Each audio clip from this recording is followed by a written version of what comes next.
Subaru Forester. Alors Subaru Forester, il a en fait inauguré presque à lui tout seul, on pourrait appeler cette catégorie de véhicules qu'on baptise maintenant les crossovers. Le crossover, c'est en fait une voiture qui est à mi-chemin entre un break, un SUV, qui a toutefois pas la hauteur ou toutefois pas l'encombrement d'un SUV, mais qui est quand même un petit peu plus grand qu'un break familial et qui, surtout dans le cas du Forester, dispose d'une traction intégrale.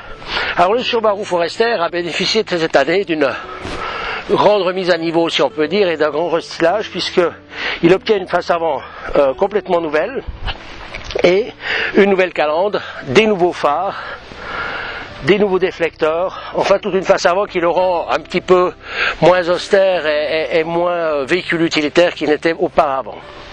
Le parti latéral obtient avec les renflements qu'on aperçoit ici sur les roues un côté aussi un peu plus actif et plus dynamique.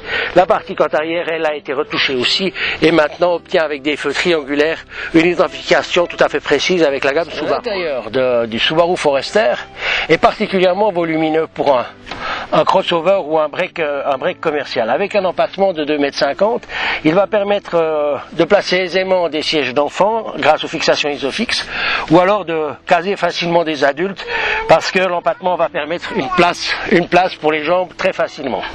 L'intérieur est sobre et classique, mais il offre quand même à peu près tout ce qu'on peut désirer en ce qui concerne une voiture. Il y a climatisation de série, enfin l'équipement de série est très complet et peu de choses restent en option.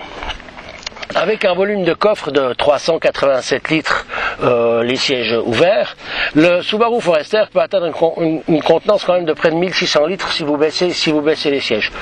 Ce qui n'est pas à recommander, c'est l'espace de jeu pour les enfants en roulant, mais comme nous sommes à l'arrêt, ça nous pose moins de problèmes.